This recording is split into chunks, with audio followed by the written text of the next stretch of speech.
আমাদের মাকে আমরা বলতাম তুমি, বাবাকে আপনি। আমাদের মা গরিব প্রজার মতো দাঁড়াতো বাবার সামনে।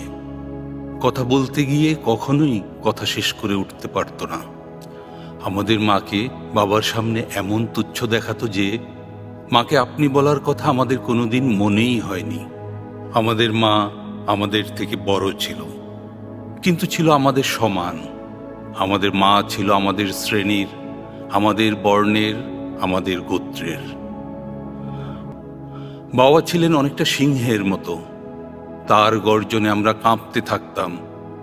বাবা ছিলেন অনেকটা আড়িয়াল বিলের প্রচণ্ড চিলের মতো, তার ছায়া দেখলেই মুরগির বাচ্চার মতো আমরা মায়ের ডানার নিচে লুকিয়ে পড়তাম।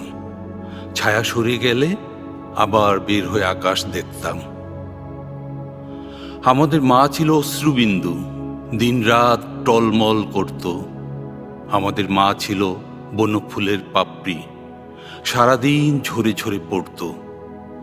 আমাদের মা ছিল ধান ক্ষেত, সোনা হয়ে দিকে দিকে বিছিয়ে থাকত।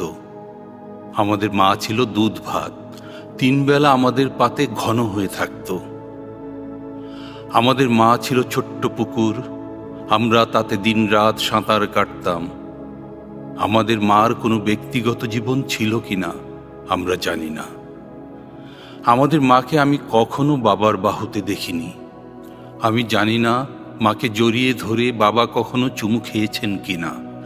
চুমু খেলে মার ঠোঁট ওরকম শুকনো থাকতো না। আমরা ছোট ছিলাম, কিন্তু বছর বছর আমরা বড় হতে থাকি। আমাদের মা বড় ছিল, কিন্তু বছর বছর মা ছোট হতে থাকে। 6ষ্ঠ শ্রেণীতে পড়ার সময়ও আমি ভয় পেয়ে মাকে জড়িয়ে ধরতাম।